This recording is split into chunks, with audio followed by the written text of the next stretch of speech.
Game of Atlantis here. Civil War, Part 5. Here we go, diving right in. Our question.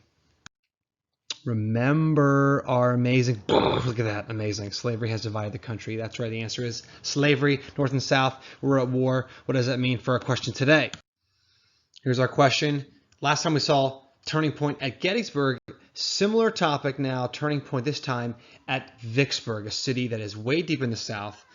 Here's what we're going to see. The Union capture of Vicksburg, right, state of Mississippi, led to full control of the Mississippi River, depriving the Confederacy of supplies. So last time we saw Gettysburg as a turning point because from then on out, the South will fight a defensive war only.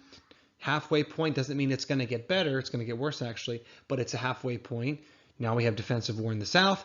And in Vicksburg, we see, believe it or not, the same exact day, within hours, Vicksburg is going to... the Union's going to win at Vicksburg, and that's going to mean that now the Anaconda Plan Part 2 of controlling the Mississippi is going to be accomplished. Let's take a look at what Lincoln said.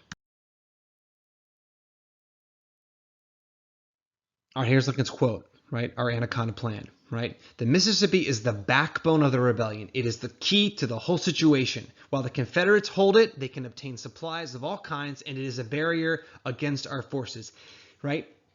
Backbone. Think about your backbone. It holds your spine, right? Your spine holds up your body, right? Your skeletal frame, okay? Everything connects to it. That's what the Mississippi River is like. And the key to that is the city of Vicksburg. Lincoln goes on, let us get Vicksburg and all that country is ours. The war can never be brought to a close until that key is in our pockets. Okay, so we know that it's key.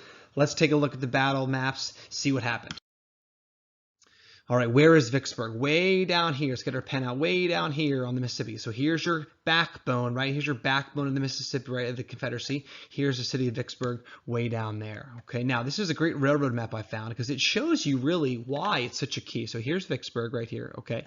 Look at the railroad navigation. If you can get supplies, right, look at that. It's going to get supplies all over these places, right? It's a huge point of connection. All right, so we got to have that city if we're going to break the backbone of the Confederacy, the supplies, the communication, all that to these various cities in the South. Here's a map of Vicksburg, the city itself. You can see it's on this, what's often called a hairpin turn of the Mississippi River. It's high up on a bluff here. It's really, really hard. If not, it's impossible to actually attack from the river. And so what Grant has to do, again, you know I don't go into battle details a lot, but I'll give you the shortcut. Grant is going to cross the Mississippi upriver.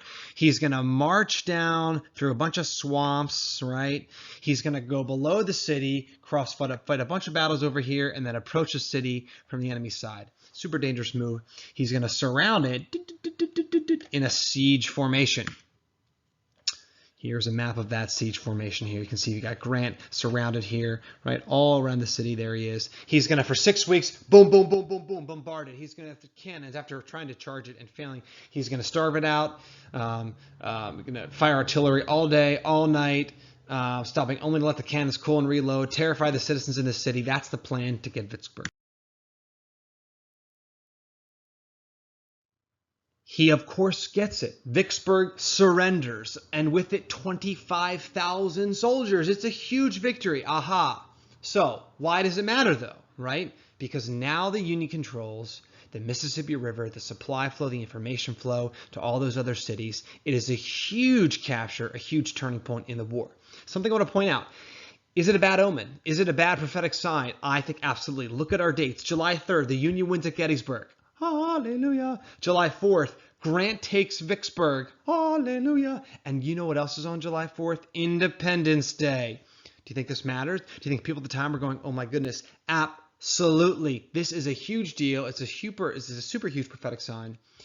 So here we have two key turning points, hours apart on the anniversary of America's birthday. Incredible. So what do we learn?